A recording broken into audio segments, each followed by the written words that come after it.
Hello, good evening.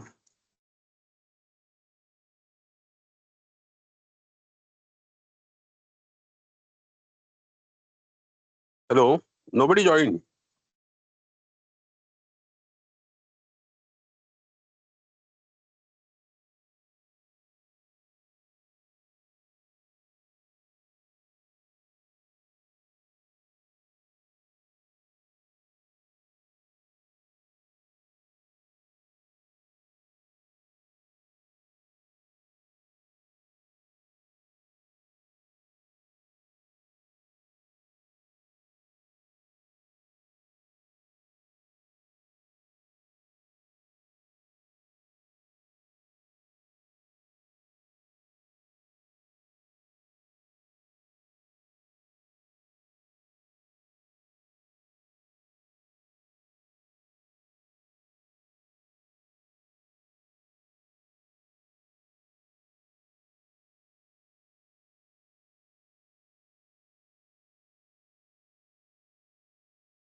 Hello. हाँ ma'am, आपको आवाज आ रही? Hello. Hello, good evening everybody. Good evening sir. Good evening. Good evening, Vishwanath. Good evening with Nippon. Actually, Neha ma'am is getting some issues with the mic. She's trying to sort it out. Okay. Yeah. और मात्र sir कैसे हैं? ठीक हूँ, मजे में, गांव में हूँ. गाँव में. अच्छा अच्छा सर, बढ़िया सर. हाँ. सुबह गया था फार्म हाउस, अभी गांव में आया हूँ. ओके. सर बढ़िया. फिर आप एरोडी कब जाओगे सर? आयरोली कल शाम को, रात को. ठीक है. बढ़िया बढ़िया सर, बढ़िया. Okay okay okay. Okay. Maybe I will join. वो जो ये है ना, भट्टाचार्य. हाँ हाँ. I will check his location. I will join with him, and then I will come to him with him up to Majewada. Okay. May be So sir. that time we will be in contact. Yes. ठीक है. जैसा जैसा आप बोलो वैसा बता दो. Okay, okay.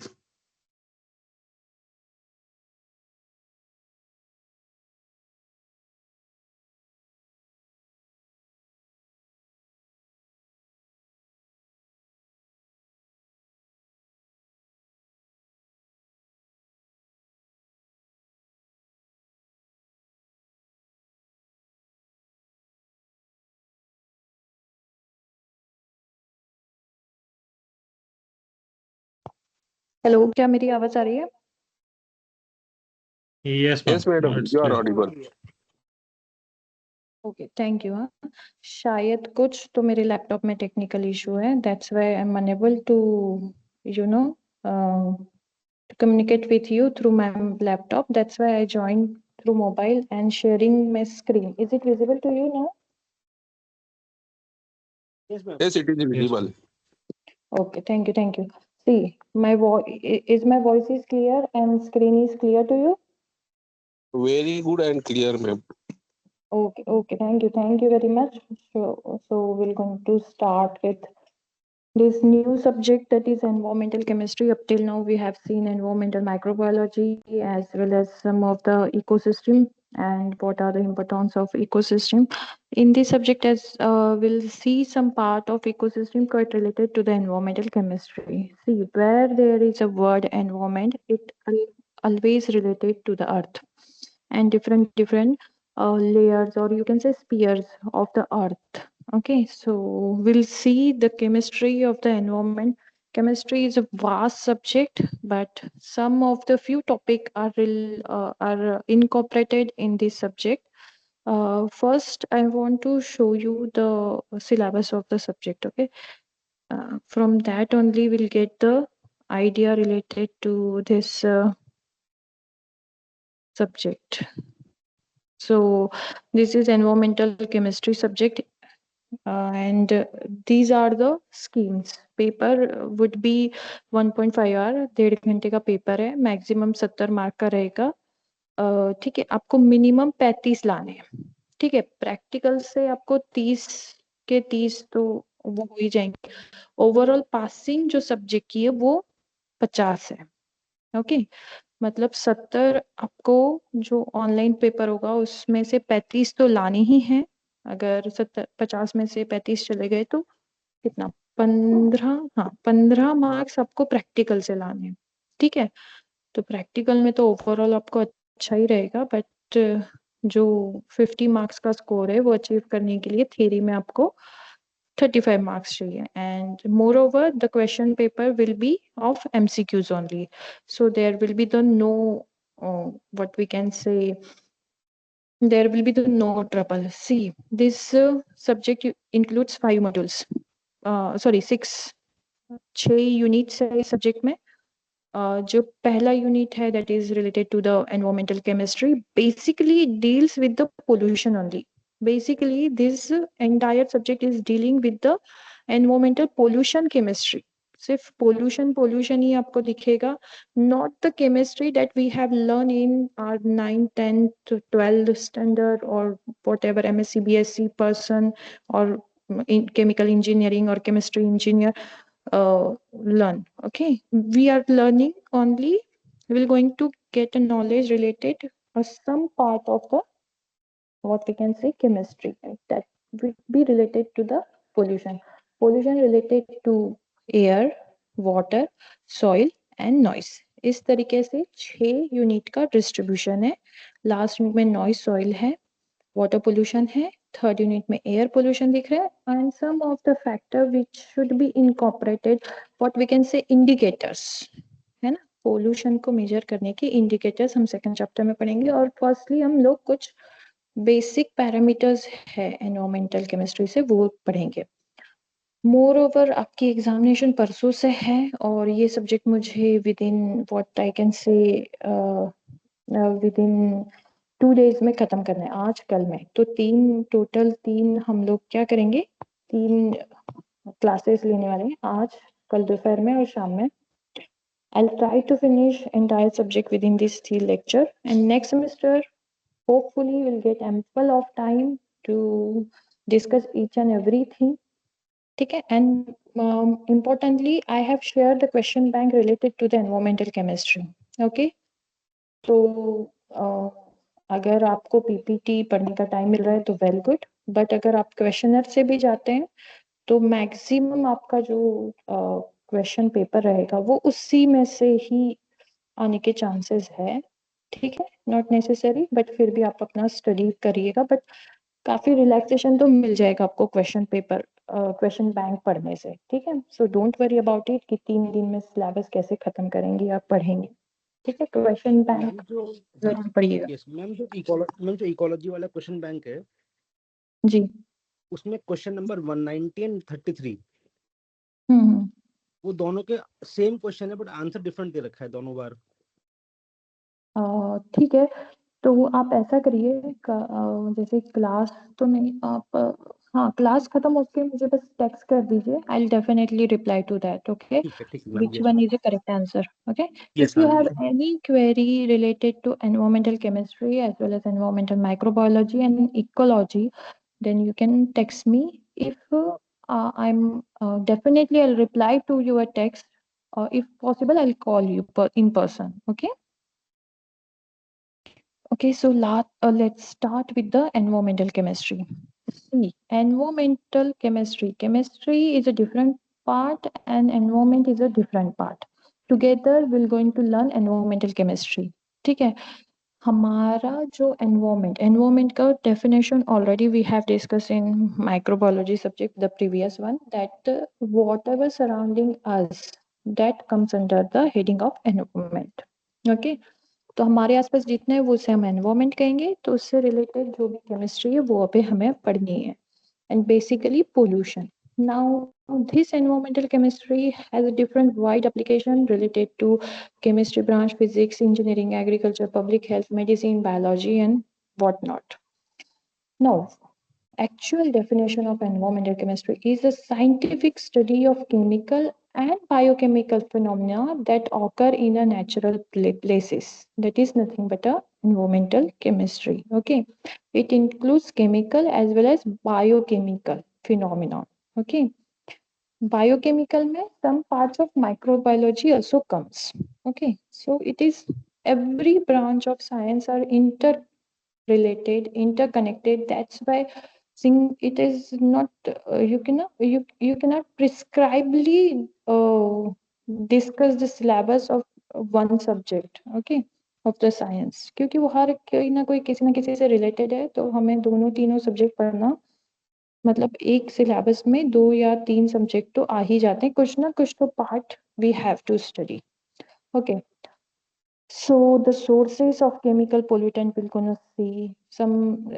We don't have a reaction, then transportation, effect and fate of the chemical species or chemical pollutant in the environment, effect of human activity to the environment and effect onto the human. Chemical effect क्या रहेंगे human body के, और हमारे वजह से जो भी chemical हम लोग हार्मफुल डिस्पोज कर रहे हैं एनवायरमेंट में उसके क्या इफेक्ट रहेंगे.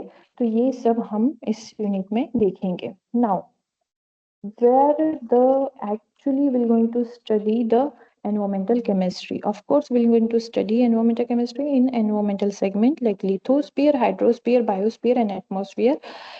You already have very much clear idea related to all of this.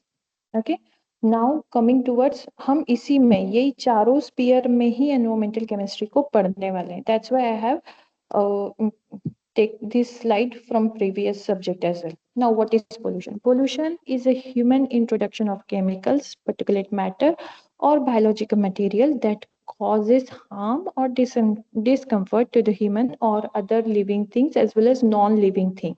ठीक है, अभी काफी ज्यादा मॉडिफाइड डेफिनेशन आपको पोल्यूशन की देखने के लिए मिलेगी और कई सारी डेफिनेशन है, कई सारे बुक्स, कई सारे ऑथर अपने अपने हिसाब से पोल्यूशन की डेफिनेशन बनाते रहते हैं. It is not necessary pollution is related to the only human man-made ही होता है, but also some of the environmental factor are also influencing the pollution. Okay, most important, it causes harm or discomfort to the human or other living being and sometimes to the non-living thing as well as.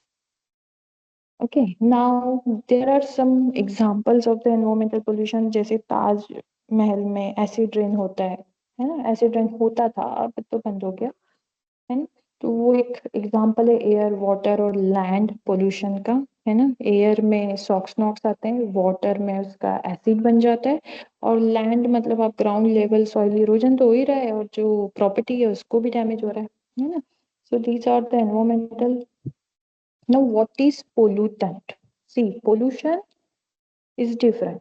ठीक है, pollutant which is participating in the pollution.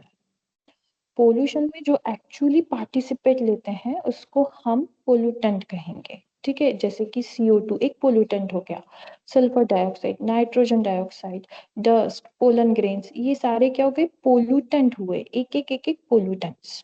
Okay, now contaminants are different from the pollutant.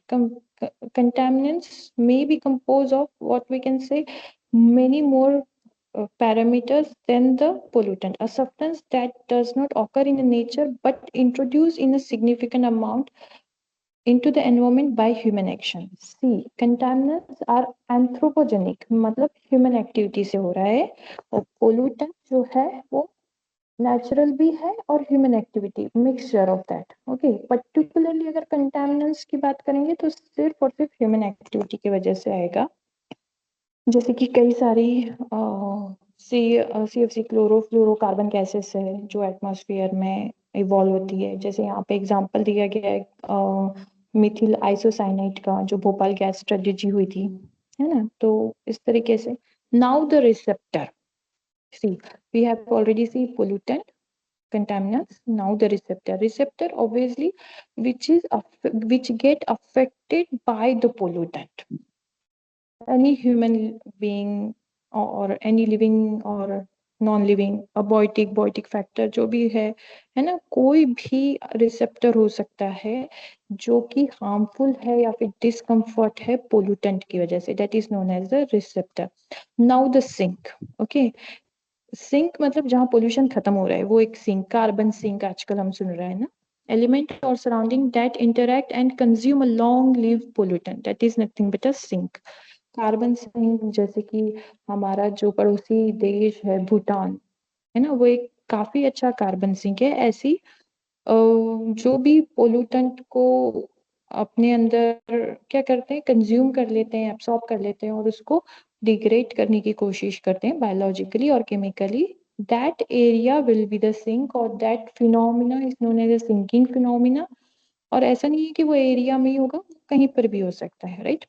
Now the categories of pollution: air, water, soil as well as noise pollution. In your syllabus noise pollution भी है. ठीक है, now the pollution will be global, regional, local. Okay, depends on to the spread of pollutant. pollutant कहाँ कहाँ पहुंच रहा है उस हिसाब से.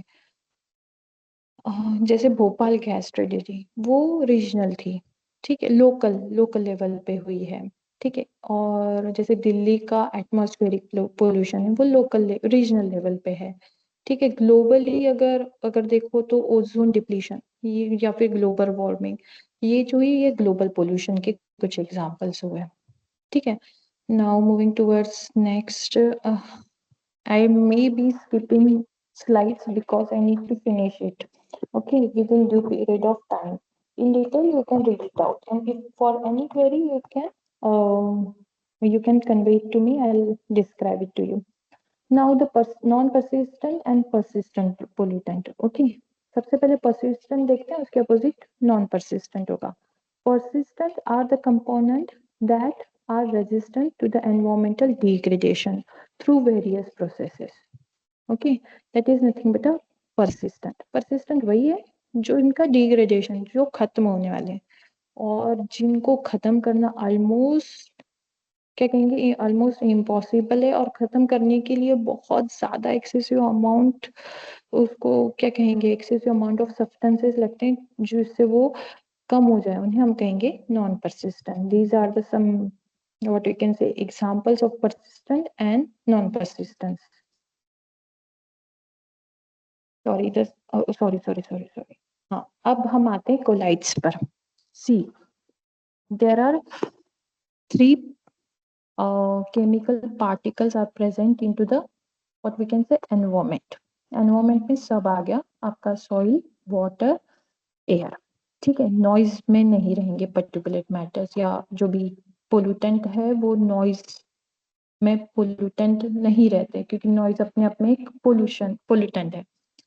पर जो पानी, हवा और सॉइल में, लैंड में जो पोल्यूटेंट है वो 3 फॉर्म में.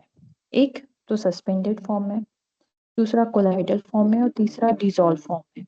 एयर में कई सारी गैसेस डिसॉल्व फॉर्म में, पानी में कई सारे पोल्यूटेंट डिसॉल्व फॉर्म में. ठीक है, डिसॉल्व मतलब उसमें वो घुल गया, मिक्स हो गया. अब सेपरेट करने के लिए हमें कुछ तो फिनोमिना या कुछ तो प्रोसेस, केमिकल प्रोसेस करनी पड़ेगी जिसकी वजह से हम वो सेपरेट कर सके. नेक्स्ट होता है सस्पेंडेड. हवा में तरंग रहे, डस्ट पार्टिकल्स. पानी में ऑयल तैर रहा है, सस्पेंडेड है ना. पानी में कई सारे कंकड़ पत्थर भी सस्पेंडेड रहते हैं कई टाइम तक, है ना. So that are nothing but suspended. अब इन दोनों को छोड़ के जो पार्ट आता है वो कोलाइड्स रहते हैं. कोलाइड्स यू नो ये क्या रहेंगे, ना फुल्ली सस्पेंडेड ना fully dissolve. It is in the intermediate state. Generally इसमें क्या रहता है, प्लस चार्ज रहता है. Before going to the what we can say colloids, I want to explain you the solution and the suspension. See solution जहाँ पे ये collides को हम स्टडी कर रहे हैं, सस्पेंशन में जो सॉलिड्स रहते हैं. ठीक है, जैसे कि सॉल्यूशन यहाँ पे आप देख सकते हो, salt dissolve in a water form in a uniformly it get dissolves, है ना. तो वो एक सॉल्यूशन बन गया, साल्टी सॉल्यूशन. पानी में नमक मिला दिया, वो एक सॉल्यूशन बन गया. नाउ सस्पेंशन, आप जो आटा रहता है वो पानी में डाल दो, मिक्स कर दो, तो वो घुलेगा नहीं, है ना. आटा दिखेगा ही, पानी का कलर सफेद हो ही जाएगा, है ना.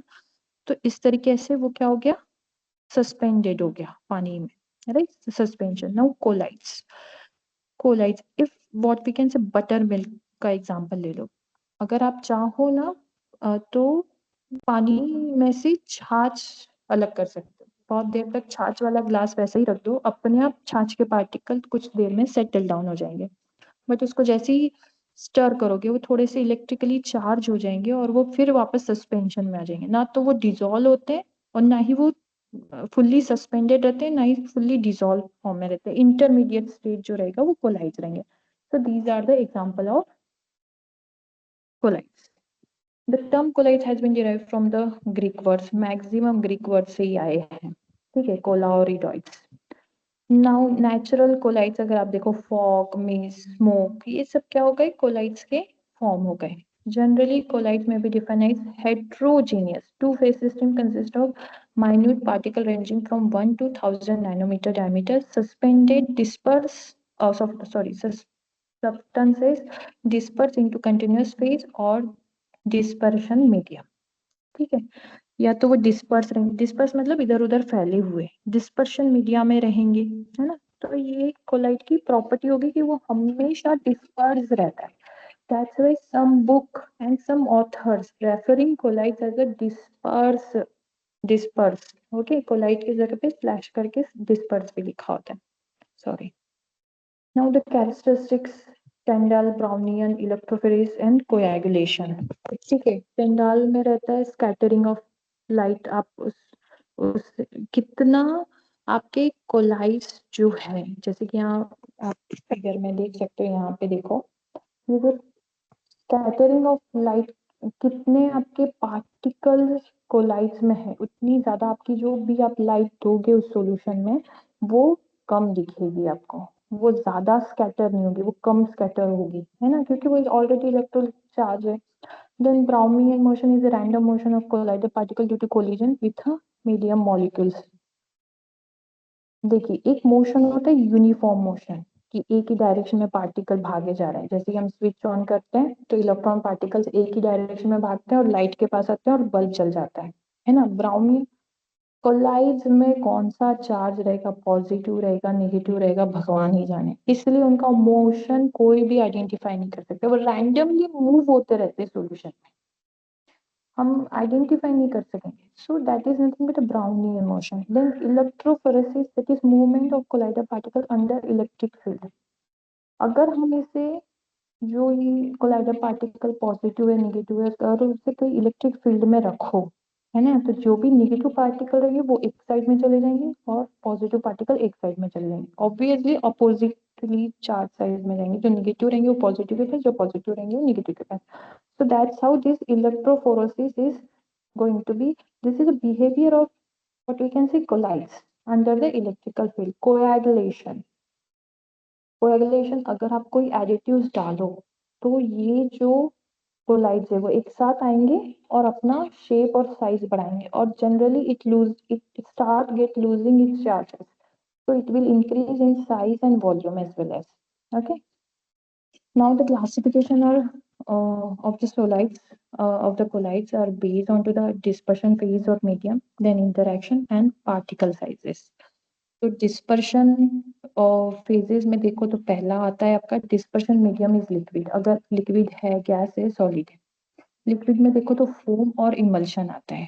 फोम जो झाग होता है उसे कहते हैं, emulsion you know one kind of what we can say, जैसे हमारा जो क्या कहेंगे, केमिकल फैक्ट्री से जो धुआं निकलता है ना, वो हल्का सा क्या कहते हैं, जब वो ह्यूमिडिफाइड एयर में निकलता है हल्का सा झाग जैसा देते हैं, दैट इज नथिंग बट, अगर गैस में है तो कोलाइड्स को आप एरोसोल्स करके देते हैं, जो डस्ट पार्टिकल वाटर ड्रॉपलेट या ह्यूमिडिटी के साथ में इंटरेक्ट होके अपने आप को चार्ज कर लेती है, सॉलिड एरोसोल्स। कई सारे सॉलिड क्या कहेंगे पार्टिकल्स हैं जो डस्ट पार्टिकल्स है, और लिक्विड एरोसोल्स लाइक आपके सॉक्स नॉक्स हो गए, है ना, सॉलिड जो डस्ट पार्टिकल्स वाले हैं। देन अगर मीडियम, अगर आपका सॉइल रहे तो सॉइल में कई सारे झाग हमें देखने के लिए मिलते हैं, तो वो झाग आता कहाँ से है ना, चार्ज से। आप देखो उसका मोशन कोई रैंडम रहता है झाग का, कोई बबल फूट रहा है, कोई बबल कम बढ़ रहा है ना, इस तरीके से। जेल फॉर्म में, जो सॉइल में जेलेटिनियस मटेरियल रहता है वो भी आपका एक कोलाइड्स है। देन इंटरेक्शन के हिसाब से देखो तो lyophilic and lyophobic. Then particle size से देखो तो multi molecular, micromolecular and associate both, है ना, मल्टी और माइक्रो से जो बनते हैं उसे हम एसोसिएट कहेंगे, राइट। तो फिजिकल प्रॉपर्टी ऑफ कोलाइड्स अगर देखो तो स्टेबिलिटी से colloids are high, relatively stable in nature. Particles of the dispersed phase are in state in continuous motion and remain suspended in the solution. Then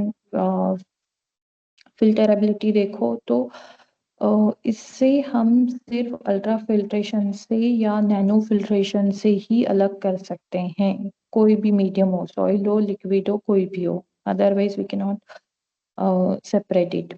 now heterogeneous nature है solid का, two phase होता है, disperse and dispersion medium में, ठीक है, that is nothing but heterogeneous, दो phases से बनते हैं। देन होमोजीनियस अपीयरेंस होता है कोलाइड्स का, लाइक सस्पेंडेड रहते हैं वो हमेशा, that is in a homogeneous solution. So this is nothing but a homogeneous characteristics of the solid. Now टेंडाल effect, जैसे कि मैंने पहले ही बताया था, ये सब ऑलरेडी मैंने ब्राउनियन मोशन इलेक्ट्रोफेरिक शॉर्ट में बता दिया। Now moving towards the next, that is absorption and adsorption.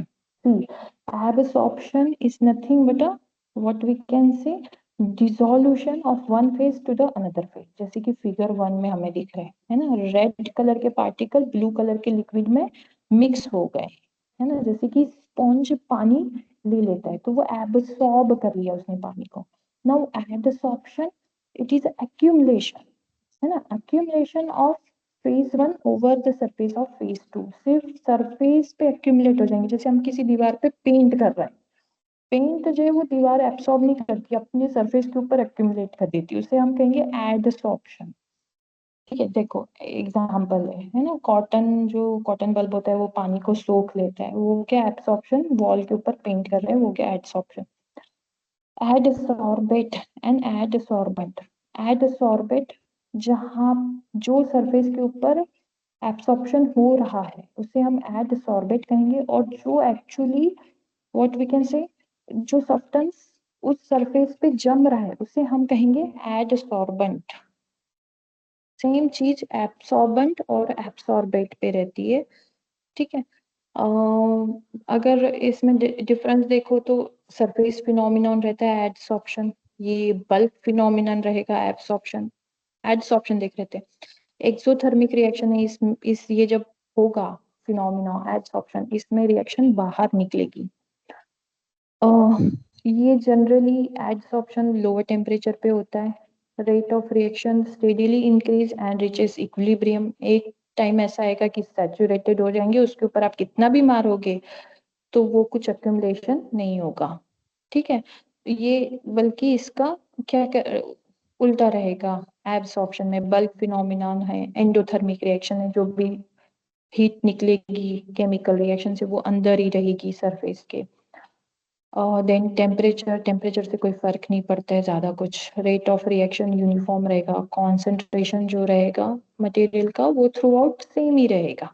ठीक है, तो ये एक और एग्जांपल है, देखो यहाँ पे एडसॉर्प्शन हो रहा है, सॉलिड फेज लिक्विड फेज उसके ऊपर अक्यूमुलेट हो रहा है सरफेस पे, यहाँ पे गैस लिक्विड में मिक्स हो रही है, that is nothing but absorption. Now these are the some of the examples of absorbent। सबसे एग्जाम्पल एब्सॉर्बेंट वाले कौन से, केओलिन सॉइल, लाल मिट्टी जो होती है, एक्टिवेटेड चारकोल, देन फल्सर अर्थ, देन एल्यूमिना क्रीम जो होती है, तो ये सारे कुछ एड्सॉर्प्शन है के कुछ एड्सॉर्बेंट है। एड्सॉर्प्शन का यूज कहाँ कहाँ होता है, डायरिया के ट्रीटमेंट में। ठीक है, पेंट इंडस्ट्री में एब्सॉर्प्शन का यूज होता है, पेंट लीक ना हो इसलिए गुड एब्सॉर्बेंट लगाया जाता है ना। गैस को कंट्रोल करने के लिए एब्सॉर्बेंट लगाते हैं ताकि गैस उस मतलब जो भी हार्मफुल टॉक्सिक केमिकल्स है वो फिल्टर से बाहर ना जाए, उसके सरफेस पे अक्यूमुलेट हो जाए। तो इस तरीके से वाइट एग्जाम्पल है, कई सारे एब्सॉर्बेंट भी है, कॉटन क्लॉथ है ना, ग्रेन्यूल इंडस्ट्रियल एब्सॉर्बेंट होता है, एब्सॉर्बेंट पॉलीमर्स आते हैं, एब्सॉर्बेंट पल्प आते हैं, ये सब जनरल है। इसका यूज कहाँ कहाँ होता है, जहाँ पे हमें जो फ्यूल कहीं लीक हो जाए, जैसे कोई मराइन इंडस्ट्री है वहां पे अगर ऑयल लीक हो जाए तो वहां पे एब्सॉर्बिंग पैड लगाया जाता है ना, तो वहां पे एब्सॉर्प्शन का प्रोसेस होता है। तो कई सारे ऐसे एब्सॉर्प्शन के एग्जांपल्स हैं। So now this is related to the, I think unit sorry, I'll check unit. Yeah, this is complete and related to the unit 1. Now coming towards unit 2. Unit 2 काफी बड़ा है आपका।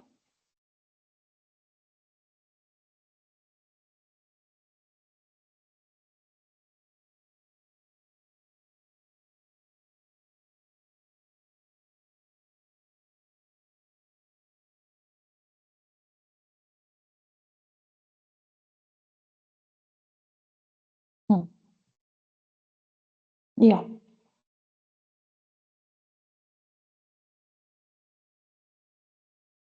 Coming towards the unit 2. See, unit 2 is entirely related with the water pollution। ठीक है, पानी में जो pollution हो रहा है यूनिट 2 उसी से रिलेटेड है। ठीक है, तो इसमें अब हम केमिकली देखेंगे पोल्यूशन कैसा है इन डिटेल। अब तक हमने देखा था पानी में पोल्यूशन हो रहा है, उसके क्या क्या इफेक्ट है, साइड इफेक्ट माइक्रोबायोलॉजी के थ्रू देखा था। Microbes present into the water and they are harmful, they are causing waterborne diseases, harmful to the health. We need to disinfect that with various methods. So same thing now in terms of chemistry. See, same terminology being used in a chemistry, chemical, environmental chemical indicators, like indicators. There are also indicators in environmental microbiology. So here are also some of the indicators included in the what we can say environmental chemistry. पानी में pollution है ना, तो वो कैसे check करेंगे? Obviously वो check करेंगे एनवायरमेंटल इंडिकेटर से, है ना। कौन कौन से इंडिकेटर्स ऐसे हैं कि जो हमें पानी में पोल्यूशन बताएंगे? Okay, so just let me check one more thing.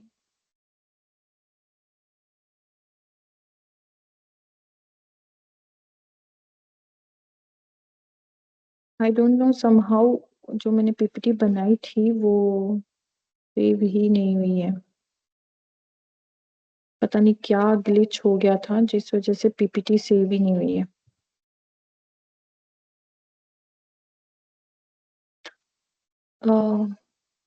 Okay, let it be. So there are some indicators which indicates yes that water has a bad quality or good quality. Okay, indicator ऐसे नहीं है, just like a microbiology, if that indicator present into the water or any medium, then that soil or water is get polluted. But here indicator rather we can say characteristics. Okay, कुछ chemical characteristics ऐसी है जो decide करती है पानी polluted है, अच्छा मतलब पीने लायक है या फिर बाथिंग के लायक है या टॉयलेट यूज के लिए या फिर कपड़े धोने के लिए वॉशिंग के लिए यूज अच्छा है।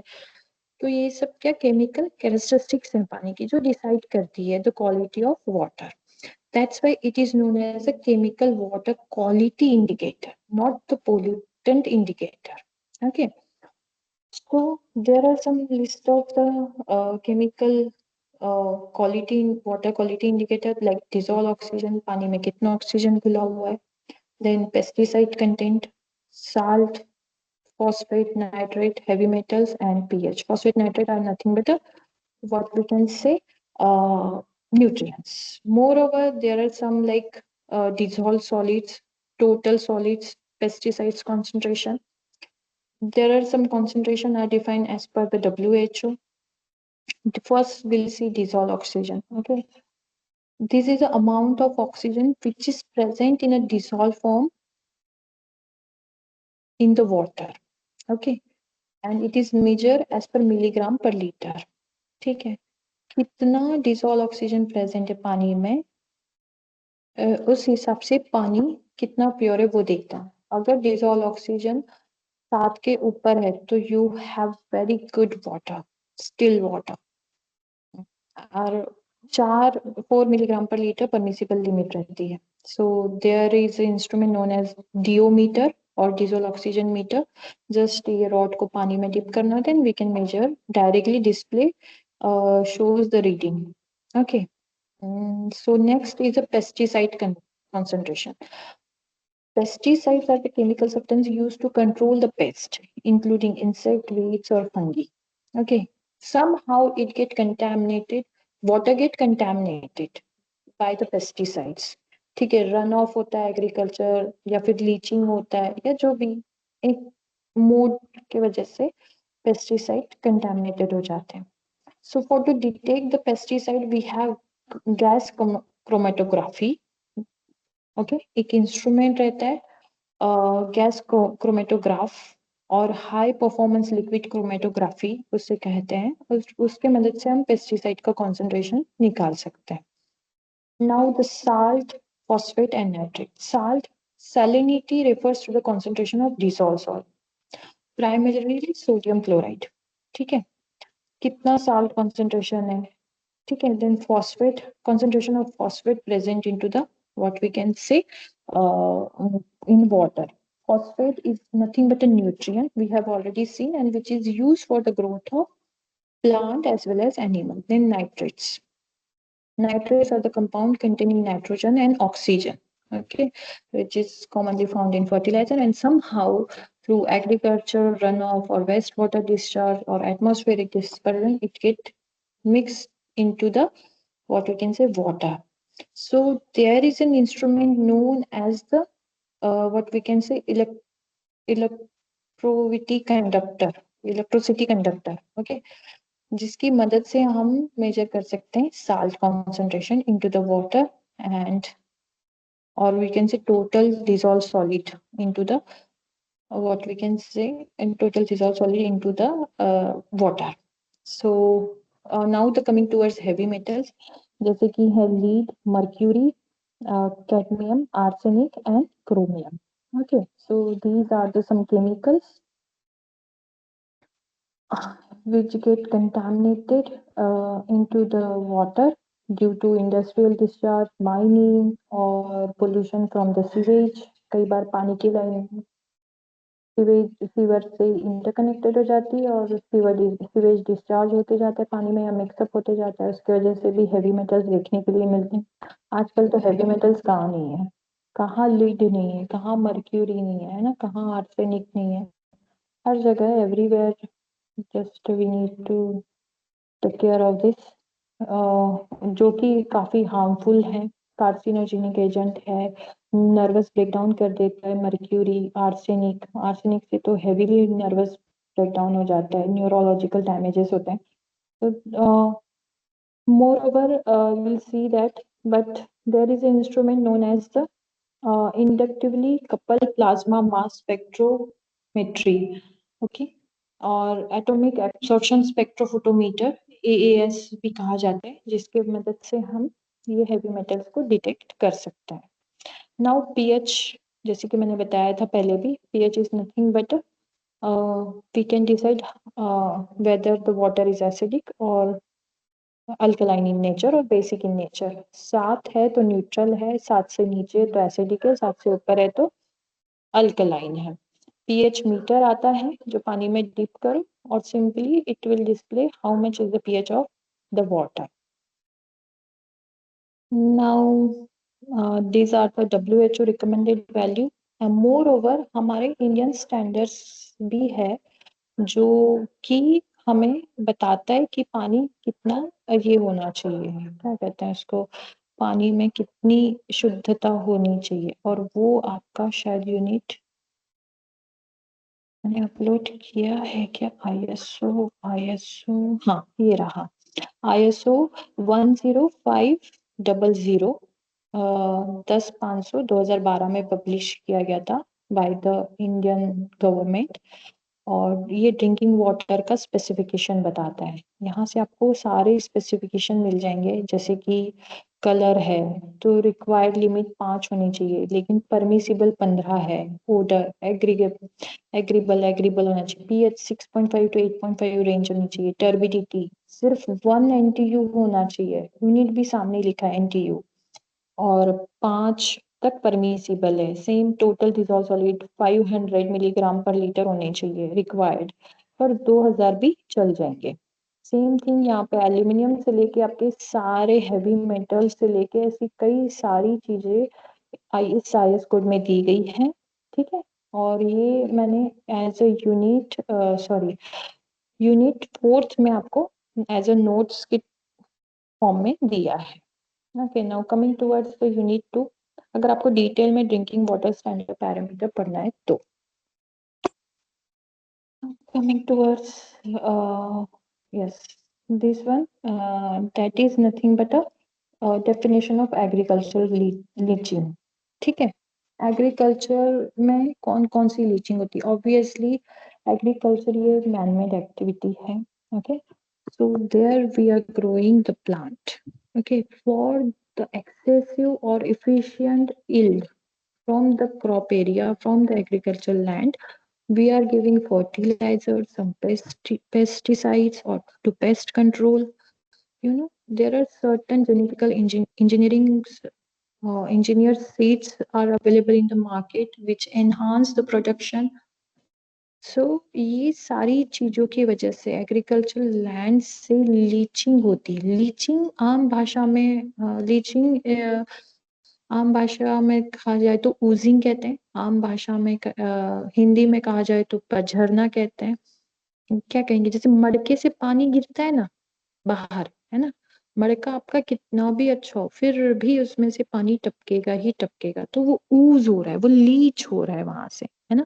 तो सेम चीज आप कितनी भी कोशिश कर लो, पेस्टिसाइड आप सिर्फ क्रॉप पे ही मारो, वो जमीन में जाएगी ही जाएगी। फर्टिलाइजर तो ऑब्वियसली आप जमीन में ही डाल रहे हो, लैंड पे ही डाल रहे हो, तो वो सारे क्या हो जाएंगे, लीच ग्राउंड वाटर तक पहुंचेंगे ही पहुंचेंगे।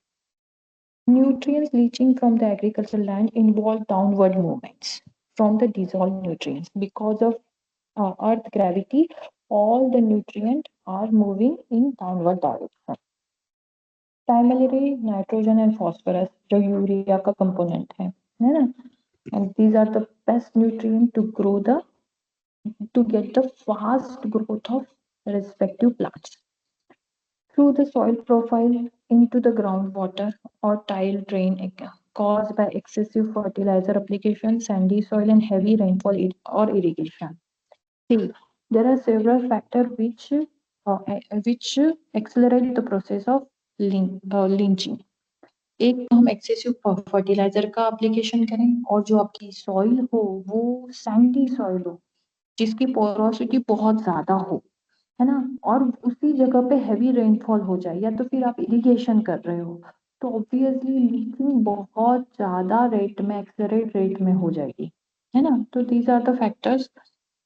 This non point source pollution, non point source मतलब इसका कोई पर्टिकुलर पॉइंट नहीं है ना, कि हाँ ये यहीं पर हो रहा है। जैसे कि केमिकल की इंडस्ट्री में अगर आप देखो, या कोई भी एक इंडस्ट्री जिसमें चिमनी बनी हो, है ना, तो चिमनी का जो आउटलेट है वो एक पॉइंट सोर्स हो गया कि वहीं से बस पोल्यूशन निकलना है। ये कोई कोई पॉइंट नहीं है। एग्रीकल्चर लैंड बहुत लंबी, कई किलोमीटर तक फैली है ना, ये कोई पॉइंट सोर्स नहीं है कि कहाँ से आया होगा करके। This non-point source pollution lead to the eutrophication in water bodies and require management through precise fertilization, cover crops, and improve drainage. Now the definition and the process of leaching. Leaching is a loss of water-soluble plant nutrients from the soil due to rain or irrigation. Got it?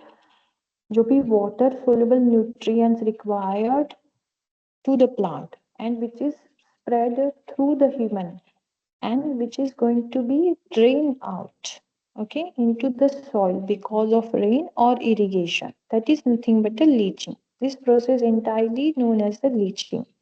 It differs from the surface runoff often occurs alongside it. Yes, of course. Surface runoff is a different thing and leaching is a different thing. See, surface runoff has a horizontal movement, but leaching has a vertically downward movement. Leaching में आपका downward movement हो रहा है और surface run of में क्या कहेंगे, lateral movement हो रहा है। सरफेस रन ऑफ में पोल्यूटेंट अपने साथ पानी बहा के लेकर जाता है, कहीं और ट्रांसपोर्ट कर देता है, laterally, horizontally you can say. पर यहाँ तो लीचिंग जमीन के नीचे हो रही है, तो ऑब्वियसली लीचिंग से ग्राउंड वाटर टेबल पोल्यूटेड होगा। Surface runoff से generally surface water bodies will get contaminated or surface soil will going to be get contaminated. ठीक है? So the key pollutant are nitrogen and phosphorus, which is being highly used as a urea by the human beings for to get maximum yield from the agri cropland. Okay. Nitrogen की property देखो तो highly soluble है, ठीक है, leaches as a nitrate into the ground water, वो oxygen के साथ mix होता है और नाइट्रेट के फॉर्म में आ जाता है, ठीक है। NH3 NO3 एंड समथिंग ऐसे कुछ केमिकल फॉर्मूलेज हैं नाइट्रेट के, और उस वहां से लीच आउट होके ग्राउंड वाटर में आ जाता है। Moreover, phosphorus has a less mobile but leaches into the sandy soil or when adsorb capacity is exceeded. See, phosphorus sandy soil में ज़्यादा mixup होती है, उसकी mobility कम है because of its heavy what we can say molecular weight and less reaction responses towards other molecules. जैसे कि पानी के साथ में वो काफी ज़्यादा मतलब मिक्स होना फॉस्फोरस कंपोनेंट को पानी में बहुत ज्यादा मुश्किल होता है. दैट्स वाई अगर हम देखें तो फॉस्फोरस का लीचिंग कंपैरेटिवली लेस है नाइट्रोजन से. ठीक है, जब तक सॉइल सरफेस पे वो कंप्लीटली एब्सॉर्प्शन नहीं हो जाएगा, एडसॉर्प्शन सरफेस के ऊपर एक्यूमुलेट नहीं हो जाएगा फुल्ली, जब तक सॉइल सैचुरेटेड ना हो जाए तब तक उसका लीचिंग नहीं होगा, क्योंकि वो सॉइल पार्टिकल के साथ मिक्सअप नहीं हो सकता है ना. तो इक्विलिब्रियम जब स्टेज आएगी एब्सॉर्प्शन की, तब तक फॉस्फोरस वहां पे मिक्सअप नहीं होगा. Now the causes of leaching, over application, बहुत ज्यादा ही फर्टिलाइजर बहुत ज्यादा अगर खेतों में दिया जाए तो वहां पर न्यूट्रिएंट लीचिंग होना ऑब्वियस है. नाउ द सॉइल टेक्सचर, अगर सॉइल सैंडी है और उसकी वाटर होल्डिंग कैपेसिटी कम है ना, तो वहां पे लीचिंग का जो मोमेंट है वो एक्सेलरेट हो जाएगा, है ना. पोरोसिटी बढ़ जाती है, मैंने ये लास्ट टाइम भी बताया था that sandy soil has a high porosity as compared to the clay soil which has clay soil has a tiniest particle of the soil, and sandy soil compared to that has a heavy particle size, or you can say bigger particle size. और clay soil की porosity कम रहती है तो water holding capacity ज्यादा रहती है, वहां पे न्यूट्रिएंट लीचिंग बहुत कम देखने के लिए मिलता है. Then hydrology, yes, high rainfall or excessive irrigation flushes the nutrient below the root zone. हमें आइडियली देखा जाए तो खेती उसे कहते हैं कि हम लिमिटेड अमाउंट में फर्टिलाइजर यूज करें, लिमिटेड अमाउंट में पानी यूज करें. अगर heavy rainfall, you know, by God grace if heavy rainfall भी हो रहा है तो इतना ध्यान रखा जाए कि इतने न्यूट्रिएंट दिए जाए कि वो सिर्फ रूट जहां तक प्लांट की जा रही है वहीं तक बस जाए, उसके आगे ना जाए, otherwise leaching will going to be happen. Then eutrophication, excessive nutrient trigger algal blooms, reducing oxygen in the water bodies. See, eutrophication is a phenomenon of algal blooming. Okay, ज्यादा से ज्यादा algae का नंबर बढ़ते जाता है, उससे हम eutrophication कहते हैं. Eutrophication have several parameters to accelerate, like sunlight, presence of oxygen into that particular soil or water, है ना. तो यूट्रोफिकेशन एक अपने आप में एक पॉइंट है स्टडी करने के लिए. बस ऐसा समझ लो जहाँ पे अलगी का सबसे ज्यादा ग्रोथ होता है उसे हम यूट्रोफिकेशन कहते हैं. बट न्यूट्रिएंट ट्रिगर करती है अलगल ब्लूम को. सनलाइट सफिशिएंट है, मॉइस्चर कंटेंट सफिशिएंट है और न्यूट्रिएंट मिल जाए तो पूछना ही नहीं है, वहां तो अलगी होगी ही होगी, है ना. तो ऑब्वियसली ऑक्सीजन सारा अलगी ले लेगी, तो वाटर बॉडीज हो या सॉइल हो वहां का सारा ऑक्सीजन अलगी ले लेगी, तो वहां पे ऑक्सीजन की कमी हो जाएगी. तो eutrophication is harmful process for the what we can say for water, soil as well as for human. क्योंकि अगर अलगी जमीन में या कहीं किसी वाटर बॉडी में हो गई तो वहां तो कोई क्रॉपिंग कम हो जाएगी अपने आप, है ना. तो it is dangerous in both the situation. Now ground water contamination देखो तो high nitrate level in a drinking water possess high risk, health risk, sorry, ठीक है. अगर नाइट्रेट ड्रिंकिंग वाटर में आ जाए, लीच आउट हो गई, तो उससे कई ज्यादा रिस्क, हेल्थ रिस्क डेवलप हो सकते हैं. Soil degradation, obviously soil loses it's fertility due to of leaching of nutrients into the soil. See how क्या कहेंगे हम उससे, सॉइल इरोजन होता है. जब बेयर लैंड रहती है तो सॉइल इरोजन होता है, बट पूरा सॉइल इरोड नहीं होता ना, सिर्फ टॉप लेयर इरोड होती है, नीचे की सॉइल तो फर्टाइल ही अभी भी, जहाँ तक रूट नहीं पहुंची है प्लांट की, या फिर जहाँ तक ह्यूमन एक्टिविटी नहीं पहुंची है, वहां तक की सॉइल तो फर्टाइल ही है। आप खोद के निकालो कहीं की भी जमीन कितने भी फीट की, वो फर्टाइल ही रहेगी, क्योंकि उसमें ऑलरेडी न्यूट्रिएंट प्रेजेंट है, इसीलिए फर्टाइल है। फर्टिलिटी हम वैसे ही चेक करते हैं, availability of the nutrient and it's concentration कितनी है। और बल्कि आप जमीन में जाओगे तो और न्यूट्रिएंट मिलेंगे आपको, जितना जितना अंदर जाते जाओगे उतना उतना न्यूट्रिएंट की अवेलेबिलिटी ज्यादा रहेगी, क्वांटिटी ज्यादा रहेगी। टॉप मोस्ट लेयर में तो इरोड हो रही है हर साल, है ना, वो साइकिल हमने भी देखा था पहले प्रीवियस सब्जेक्ट में, है ना। तो इरोजन तो हो ही रहा है आपका, तो फर्टिलिटी सॉइल के नीचे की जमीन में ज्यादा है, बट अगर टीचिंग हो रहा है ना, ऊपर से न्यूट्रिएंट अंदर जा रहे हैं, तो highly nutrient rich soil harmful for the crop, तो वहां वो अपनी फर्टिलिटी लूज कर देगी, वो सॉइल जहर बन जाएगी। आप खेतों में देखो, इसे एक एग्जाम्पल के तौर पर देखते हैं, अगर खेतों में बहुत ज्यादा यूरिया डाल दो ना, तो दूसरे दिन पत्ते पीले हो जाते हैं, हो जाते हैं ना, तो that is soil is not as fertility. Okay, that is one of the example. Now the mitigation strategies, precise agriculture.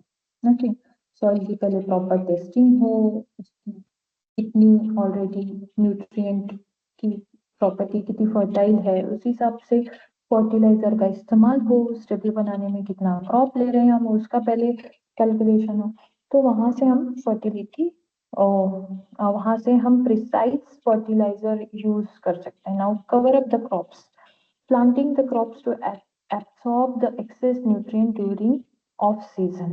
See, if there are the season where fertilizer are left over the soil, okay, soil के ऊपर रह रहे हैं, और फिर हम लोग cropping तो क्या, हमने हमारी खेती खत्म हो गई, अब उसको एक्सेसिव और जो न्यूट्रिएंट है उसको रिमूव करने के लिए हम लोग कुछ ऐसे प्लांट लगाएं कि जो इन न्यूट्रिएंट को एब्सॉर्ब करें। पहले ऐसा होता था खेती में कि दो खेतों के बीच में ढेर सारे बड़े बड़े ट्रीज लगाए जाते थे, है ना, सिर्फ वो छाव अकेला नहीं देते थे, वो पता है जो सॉइल के अंदर लीचिंग हो रही है ना उससे भी प्रिवेंट करते थे, क्योंकि जितना बड़ा ट्री रहेगा उतनी उसकी रूट लेंथ ज्यादा रहेगी, तो उतना वो जितने नीचे न्यूट्रिएंट है उसको एब्सॉर्ब कर लेगा, तो सॉइल की फर्टिलिटी बनी रहती थी। अब उल्टा हो गया, अब पेड़ भी नहीं रहते हैं, है ना, तो वो काफी ज्यादा डैमेजिंग कंडीशन हो जाती है। Now improve irrigation like drip irrigation which is very much effective to reduce the overwatering and prevents the leaching. Now buffer strip using vegetated areas to intercept runoff and shallow grounds.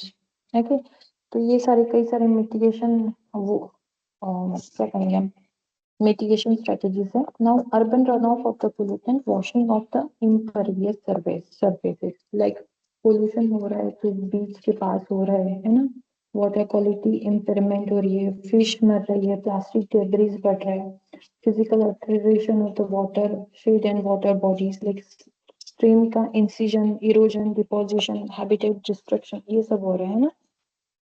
Urban run of जो हम बोल रहे हैं, जैसे urban run of में आपका floods भी आ चुका है, देखो next topic of the unit 2,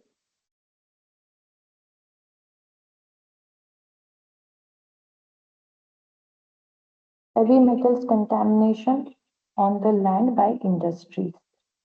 अब इंडस्ट्रीज से, अब तक हमने देखा एग्रीकल्चर से क्या क्या होते हैं, अब इंडस्ट्रीज से क्या क्या होते हैं।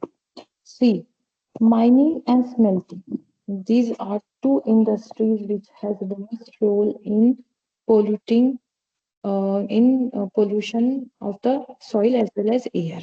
Mining की वजह से soil भी गंदी है और air भी. Releases vast amounts of zinc, nickel, cadmium and chromium into the soil and air. Manufacturing and waste. जितनी भी manufacturing और waste producing industry like industry effluent and the soil waste disposal contaminated soil with toxic heavy metals. Energy production. Industries like coal combustion, fossil fuel usage contribute to atmospheric deposition of the metals. Now the key contaminants अगर देखो तो lead, cadmium, mercury and arsenic and chromium as well as lead generally battery manufacturing paint और mining industry से आता है cadmium smelting electroplating and fertiliser industry से आता है मर्क्यूरी देखे तो industrial processes and chemical manufacturing के लिए लगता है arsenic and chromium mining wood preservation and leather tanning इन सब इंडस्ट्री से आता है ठीक है now the environment and health impact सबसे पहले एनवायरमेंट में देखो तो सॉइल डिग्रेड हो रही है ये सारे हैवी मेटल्स जो है वो क्रॉप प्रोडक्टिविटी को लेस करते हैं सॉइल को कम फर्टाइल बनाते हैं उसकी वजह से सॉइल डिग्रेड होती है ना और इन ये लॉन्ग लास्टिंग होती है क्योंकि ये बायोलॉजिकली डिग्रेड नहीं हो सकते हैं you know the all the pollutant which are non biological degraded are long lasting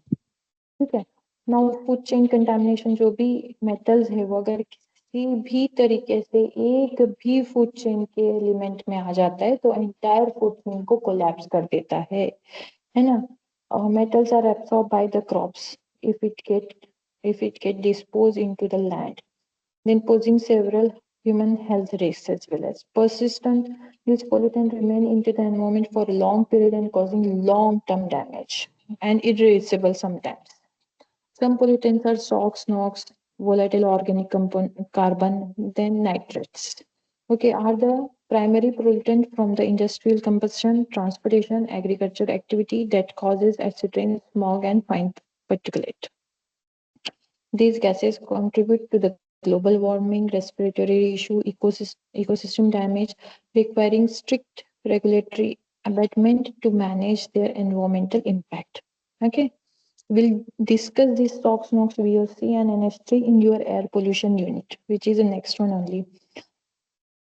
So pollution review SOx अगर देखो sulphur oxides sulphur dioxide and sulphur trioxides में रहते हैं बर्निंग ऑफ सल्फर से होते हैं अगर फॉसिल फ्यूल बर्न किया जाए कोल या फिर ऑयल तो वहां से सल्फर डाइऑक्साइड सल्फर ऑक्साइड्स निकलते हैं जो सल्फर डाइऑक्साइड सल्फर ट्राइऑक्साइड में कन्वर्ट होते हैं and then coming in contact with the water this sulphur oxides form the sulphuric acid and come in from the rain along with the rain it causes sulfuric acid rain same thing nitrogen oxide से होता है nitrogen oxides and nitrogen dioxide these are two forms which is which are transportation and high temperature industrial combustion की वजह से होते हैं there are major pursuers to the ozone formation and nitric acid rain see ozone layer को भी damage करता है और नाइट्रिक एसिड रेन भी करता है then VOC volatile organic compounds like carbon based chemical that vaporize easily